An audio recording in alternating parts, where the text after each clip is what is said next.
Bienvenidos mis amigos a esta parte sexta de la secuencia de videos en que estamos desarrollando metodologías para el cálculo del valor en riesgo.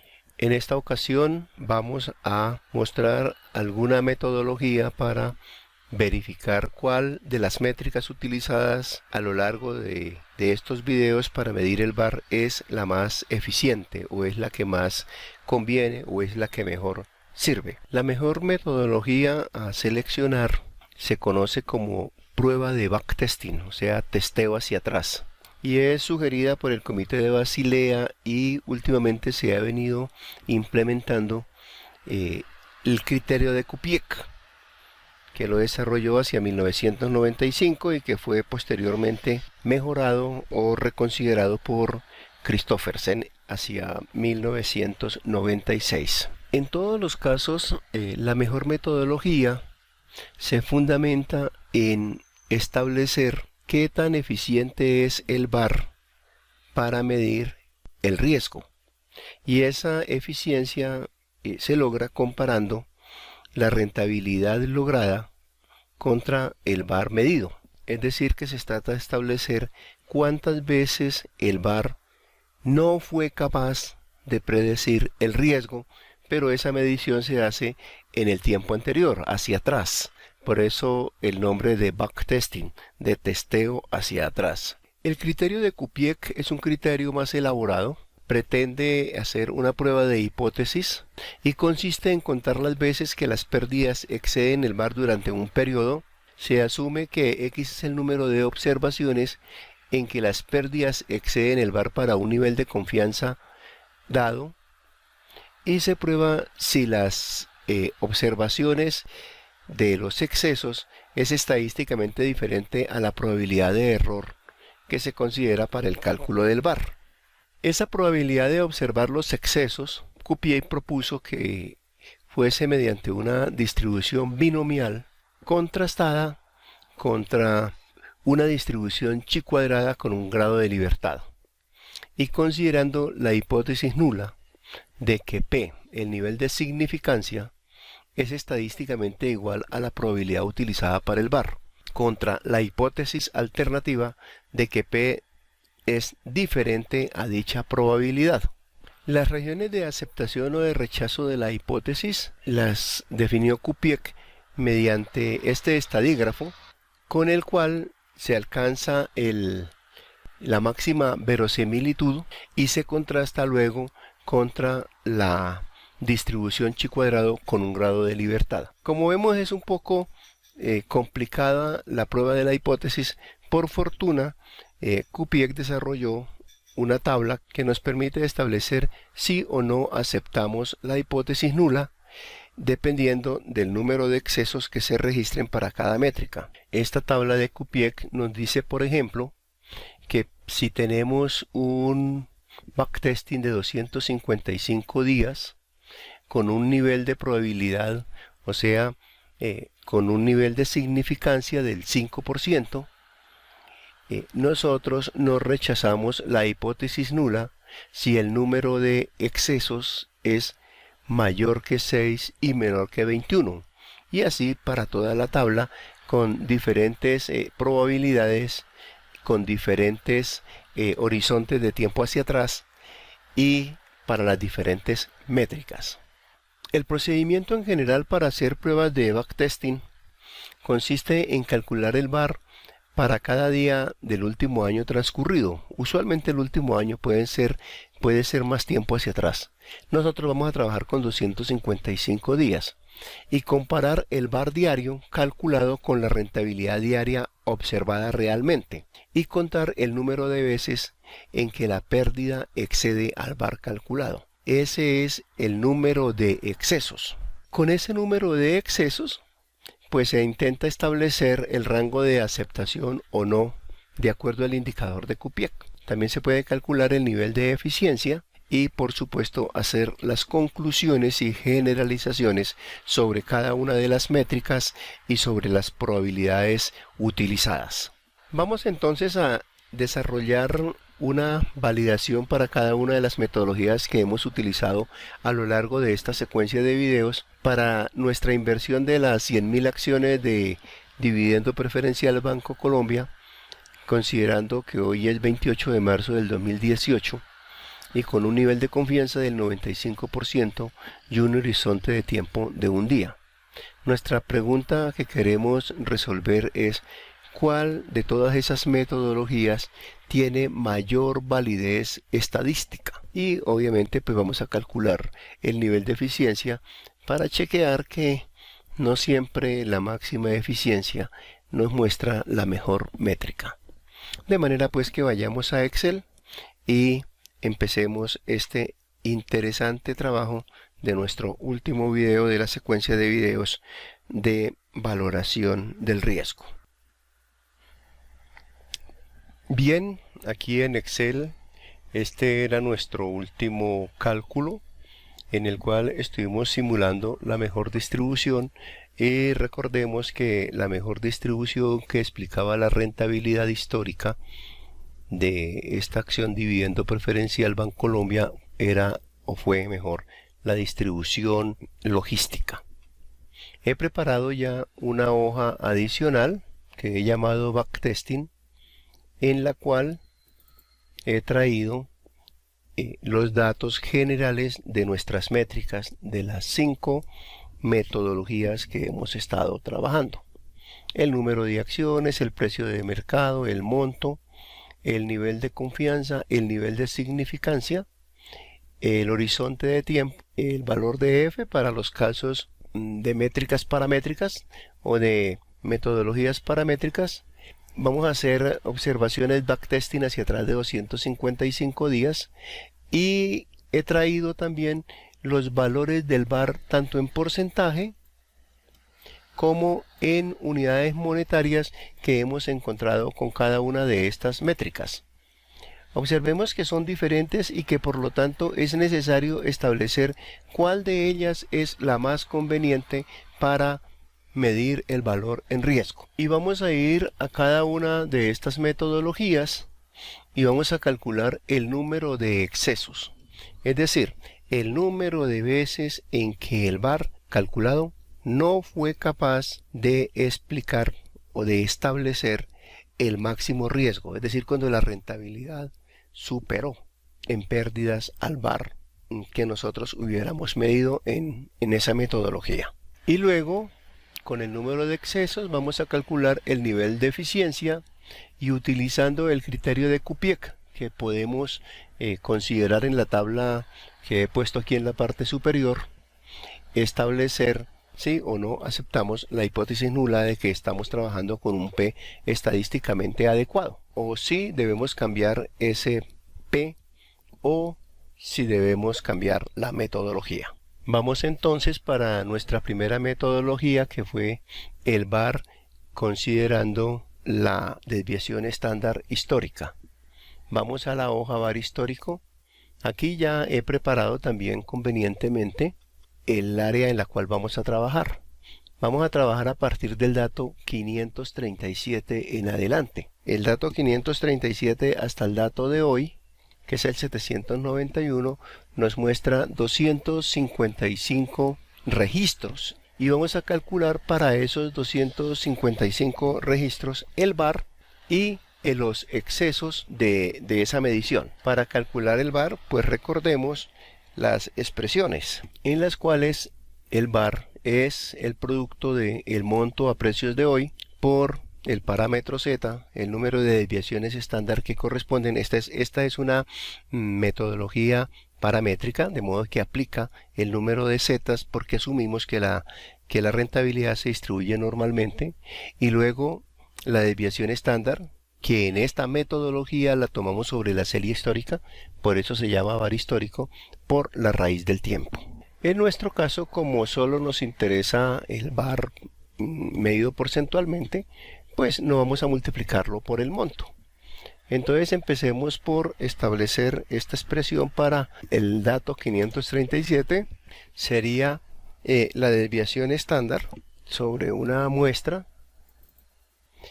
de la rentabilidad histórica y vamos a fijar el primer extremo para que cuando copiemos hacia abajo pues nos vaya haciendo la actualización, y esta desviación estándar la vamos a multiplicar por el valor del z, que en nuestro caso lo llamamos f. Ese valor lo fijamos y luego multiplicamos por la raíz del tiempo, que lo tenemos en nuestro cálculo anterior por acá arriba, y que es 1. También lo fijamos y cerramos y listo. Este sería el bar en el día 537, que para efectos de compararlo fácilmente le vamos a poner 4 decimales y lo copiamos hacia abajo, de manera que el bar del último día es un bar de menos 2,1069, que debe coincidir con el bar que nosotros calculamos, porque lo estábamos calculando en ese último día, menos 2,1069. Entonces así tenemos ya calculado el bar hacia atrás. Esta es la razón por la que se llama backtesting, es un testeo hacia atrás. Nosotros estamos ubicados en el dato 791. Ese es el dato de la fecha que nos dieron. Y en ese momento el bar fue de menos 2,1069 y lo hemos calculado hacia atrás. Ahora vamos a establecer en este lapso hacia atrás cuántas veces el bar no fue capaz de explicar la rentabilidad obtenida. Para eso vamos a armar el siguiente condicional. Si la rentabilidad que se sucedió es menor que el bar que se midió, entonces coloque un 1. En caso contrario, coloque un 0. ¿Qué vamos a hacer acá? Que si en alguna circunstancia, voy a copiar aquí algunos hacia abajo, si en alguna circunstancia el bar no fue capaz de medir el riesgo y sucedió un riesgo mayor que el bar, entonces pone un 1 y vamos contando el número de veces que hubo excesos. Vamos a buscar por aquí, aquí tenemos 1. ¿Qué sucedió en este dato, en el dato 788? Que la rentabilidad que se obtuvo fue de menos 2,14, es decir, hubo una pérdida de menos 2,14, pero el bar había medido que el máximo riesgo era de menos 2,10, por lo tanto hubo un momento en que el bar no fue capaz de predecir la máxima pérdida. Eso es lo que hemos llamado un exceso. Si sumamos estos excesos, entonces tenemos que el número de excesos para esta metodología es de 6. En un lapso de 255 días se encontraron 6 excesos. Ese es el número que nos interesa verificar si es aceptable o no es aceptable. Llevamos ese número de excesos a nuestra tabla de backtesting. Tenemos 6 excesos y con ese 6 podemos calcular el nivel de eficiencia como 1 menos el número de excesos dividido entre el total de observaciones. Como voy a copiar, fijo el total de observaciones y tengo que el nivel de eficiencia de esta metodología es del 98%.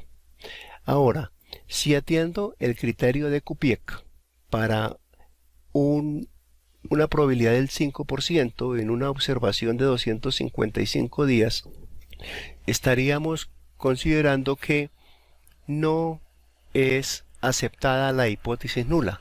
Observemos que x debe ser mayor que 6 y menor que 21. Como no es mayor que 6, entonces de acuerdo al criterio de Kupiec, esta métrica no es aceptada. Voy a escribir aquí: no se acepta hipótesis nula. Es decir, no se acepta que el P utilizado del 5% sea el adecuado. Y tenemos una primera medición para la metodología de el bar calculado por serie histórica. Observemos que aunque el nivel de eficiencia es altísimo, del 98%, de acuerdo al test de Kupiec, no es la mejor metodología. De todas maneras, tenemos que calcular lo mismo para el resto de metodologías. De modo que ahora hagamos lo mismo para la desviación estándar dinámica, o sea, cuando calculamos el VAR mediante la técnica del EUMA. Vayamos a esa hoja. Recordemos que en esta metodología la desviación estándar es la raíz de la suma de estos valores que teníamos por acá, y vamos a fijar el primero, esos valores que correspondían a un decaimiento, y tenemos que entonces esta es nuestra desviación estándar. Y esa desviación estándar, nuevamente aplicando la misma expresión anterior, la debemos multiplicar por el factor f o z, que corresponde al número de desviaciones, que lo tenemos por acá arriba. El f lo voy a fijar porque lo vamos a copiar hacia abajo, y todo eso por nuevamente la raíz del tiempo, y lo vamos a fijar porque lo vamos a copiar hacia abajo, y enter. Antes pongámoslo en porcentaje para leerlo, y ahora sí lo copiamos hacia abajo y tenemos nuevamente el VAR para los últimos 255 días, y nos interesa nuevamente medir los excesos en esta metodología, es decir, cuántas veces el VAR no fue capaz de predecir la máxima pérdida. Igual si la rentabilidad observada es menor que el VAR medido, coloque un 1, o si no, coloque un 0. Y observemos que aquí en la primera fecha hubo un VAR de menos 0.0510 milésimas como máximo riesgo posible, pero la rentabilidad en esa fecha fue de menos 5 décimas, total que el VAR no pudo predecir la máxima pérdida. Y copiamos hacia abajo y al final sumemos cuántos unos nos aparecieron, que sería el número de excesos. Tenemos en este caso 109 excesos, es decir que en un lapso de 255 días el VAR no pudo predecir en 109 ocasiones el máximo riesgo que habría de sucederse. Y llevemos este 109 a nuestra tabla. Aquí tenemos el número de excesos de la métrica de la volatilidad dinámica. Posteriormente vamos a calcular el nivel de eficiencia del criterio de Kupiec. Por ahora vamos a seguir calculando los excesos para cada una de las metodologías utilizadas. Vamos a hacerlo ahora con la simulación del precio. Recordemos que cuando simulamos el precio histórico, construimos al final un estado de pérdidas y ganancias simuladas, y utilizando el percentil 5% calculamos el VAR. Igual vamos a hacerlo ahora, es decir que el VAR es el percentil de las posiciones desde la fecha actual hasta el origen.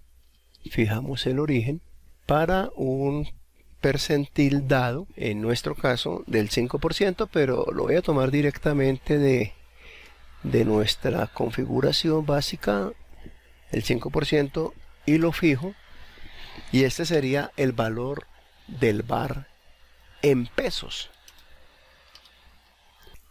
Este valor del percentil 5 de los PIG simulados lo debemos de dividir por el monto en ese momento, que era de 2.906 millones, para obtener el VAR en porcentaje.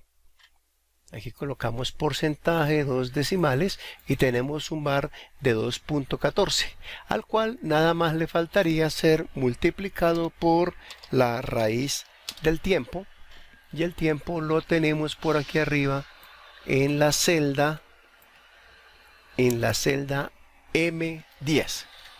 Y ahora sí tenemos el valor del VAR en porcentaje.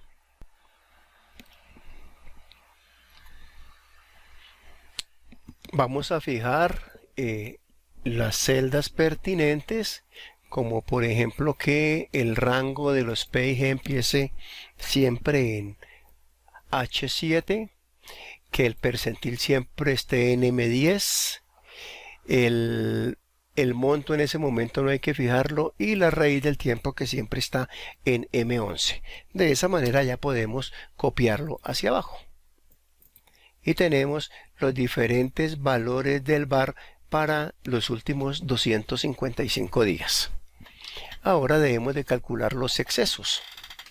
Recordemos que para calcular el exceso debemos de preguntar si la rentabilidad que se sucedió en ese momento de 0.51 fue menor que el valor del VAR.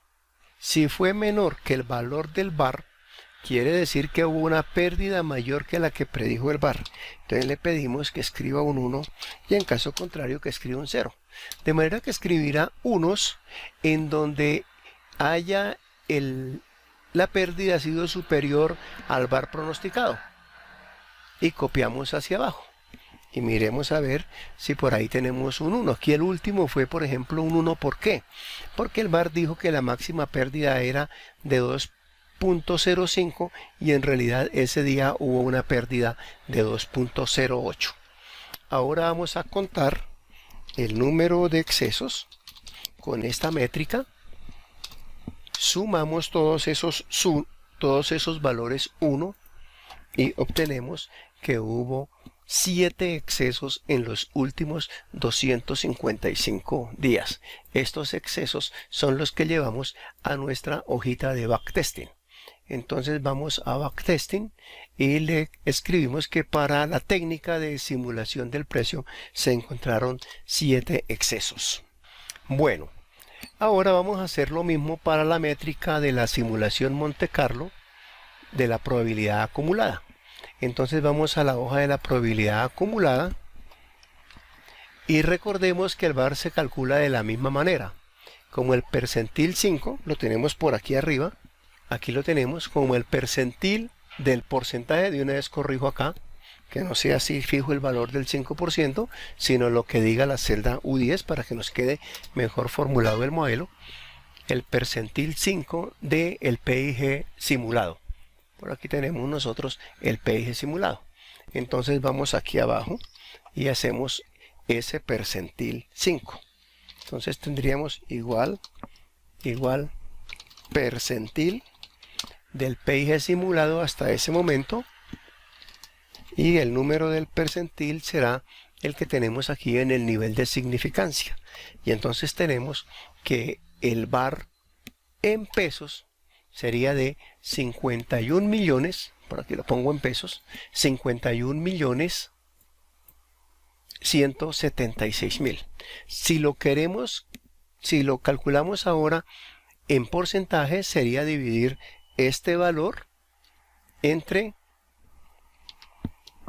el monto en ese momento, que es de 2.907 millones, y obtenemos un VAR porcentual del 1.76, que nos faltaría multiplicarlo por la raíz del tiempo.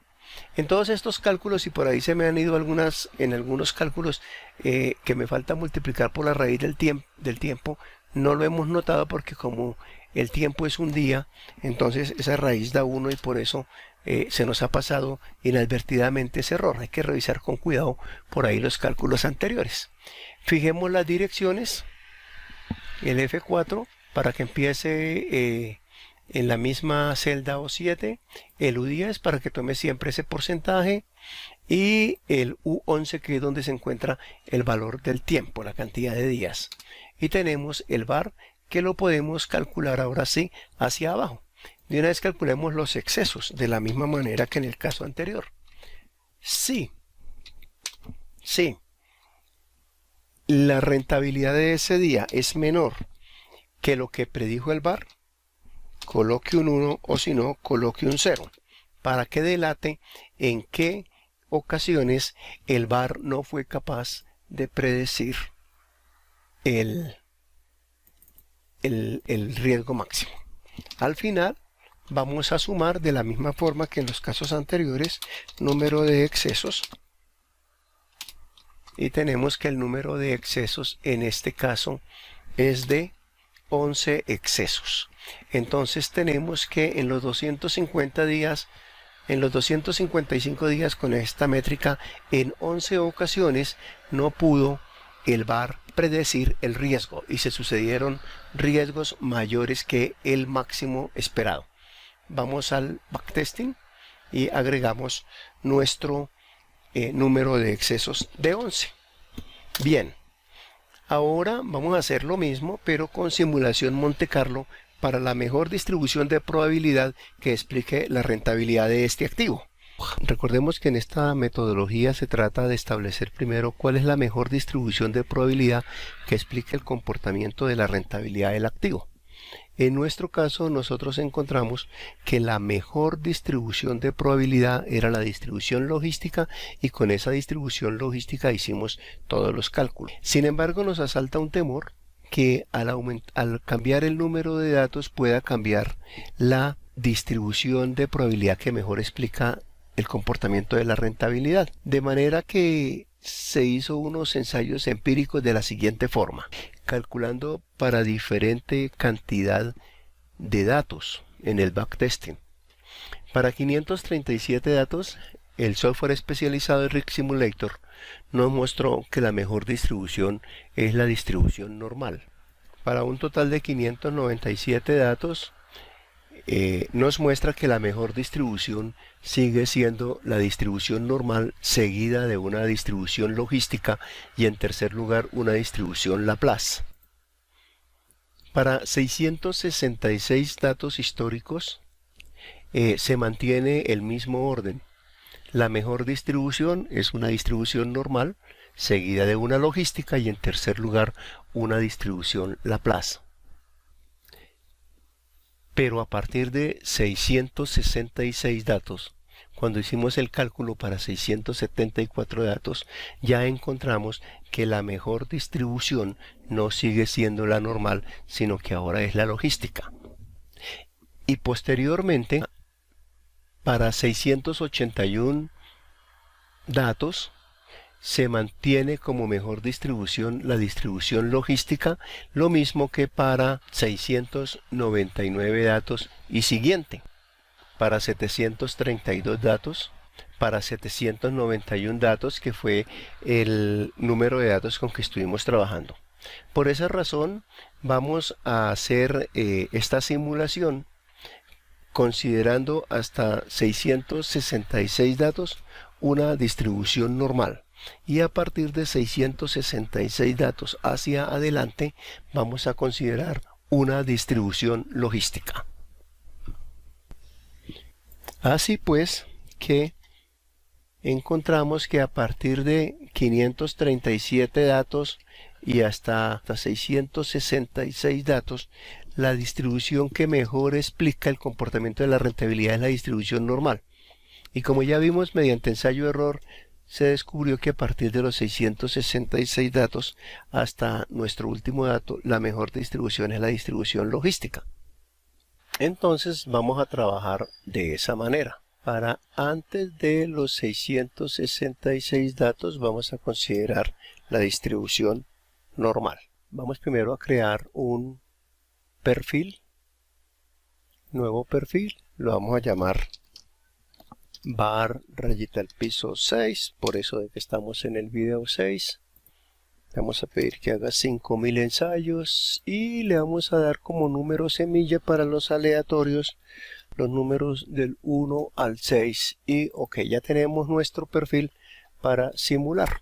Ahora en herramientas analíticas le pedimos que ajuste la distribución siguiendo el criterio de Kolmogorov y nos dice que la mejor distribución es la distribución normal. Ahora vamos a pedirle que haga los ajustes.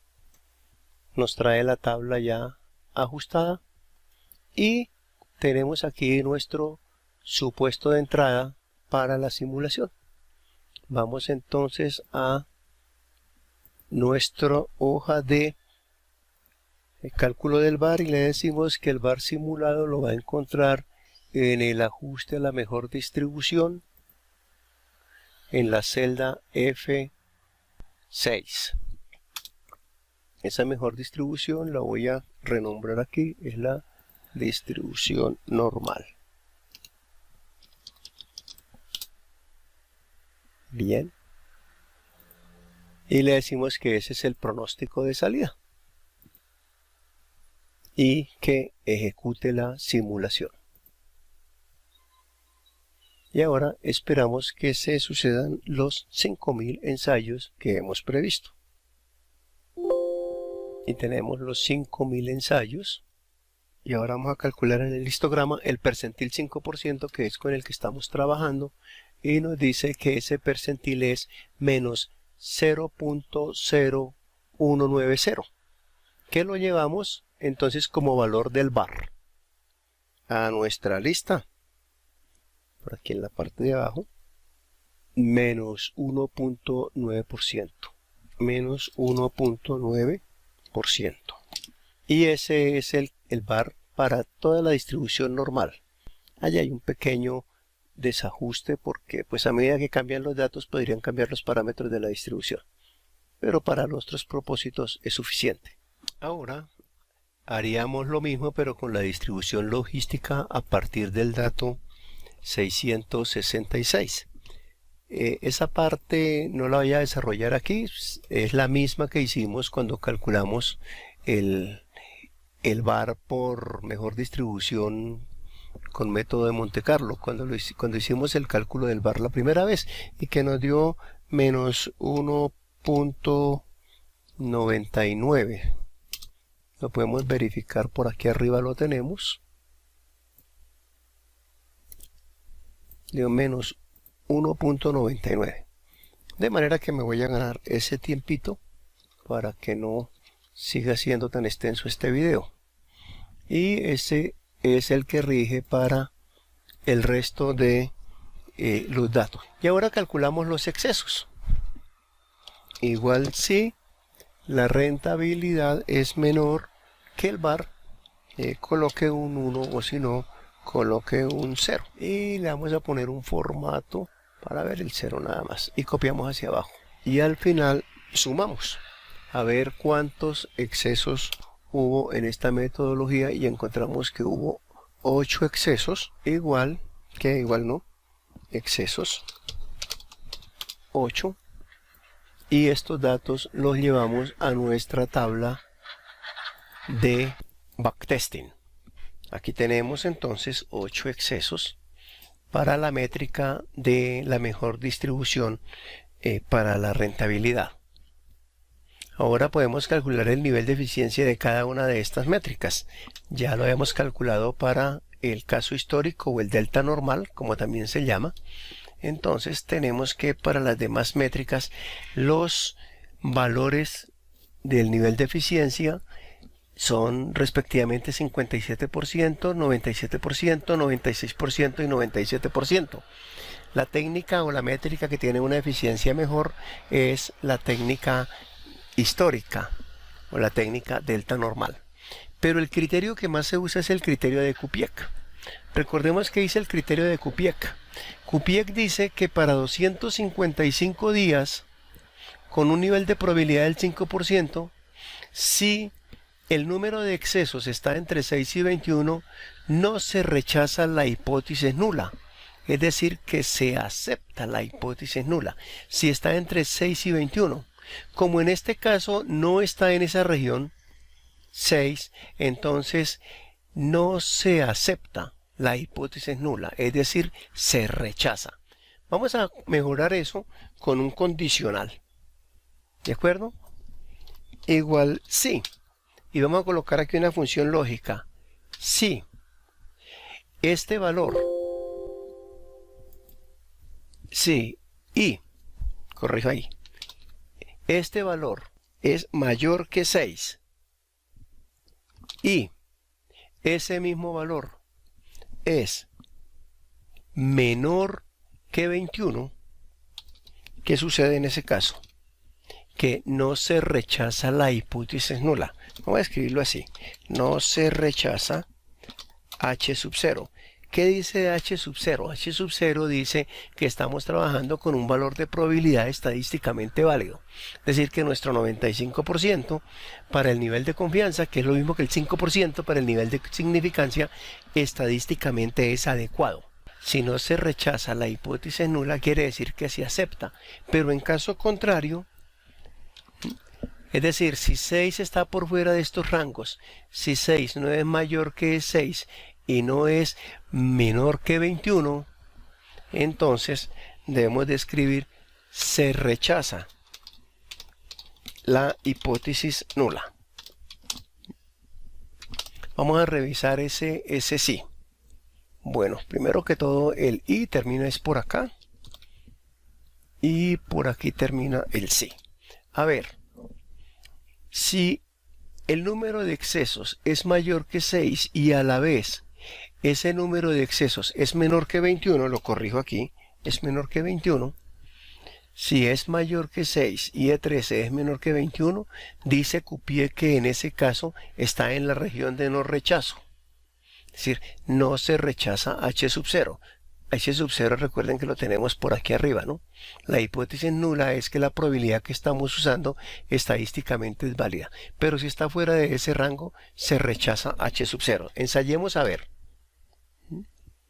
Como en este caso es 6, está fuera de nuestro rango de confianza, de nuestro rango de confiabilidad, decimos que rechazamos la hipótesis nula. Miremos para este caso, pues para H 109 con mayor razón, ¿cierto? El número de excesos está fuera del rango entre 6 y 21. Para el siguiente, para los siguientes tres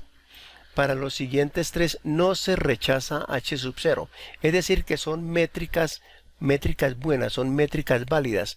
Estas tres métricas son estadísticamente válidas. Entonces, ¿cuál escoger de esas tres? Pues tenemos que, para este caso, la simulación del precio es válida, estadísticamente es válida y tiene un nivel de eficiencia del 97%, 97.3. La simulación de la probabilidad acumulada es estadísticamente válida, pero tiene un nivel de eficiencia del 96%. La simulación de la mejor distribución es estadísticamente válida también y tiene un nivel de eficiencia del 96.9%. Entonces, de esas tres que son estadísticamente válidas, la que mejor deberíamos de usar en estas condiciones es la que tiene el mayor nivel de eficiencia, que sería la de simulación del precio. Bien, mis amigos, con este sexto video corregido hemos terminado nuestra secuencia de videos en que mostramos técnicas para calcular el VAR y cómo determinar cuál es la mejor técnica. Muchas gracias y nos veremos en una próxima oportunidad.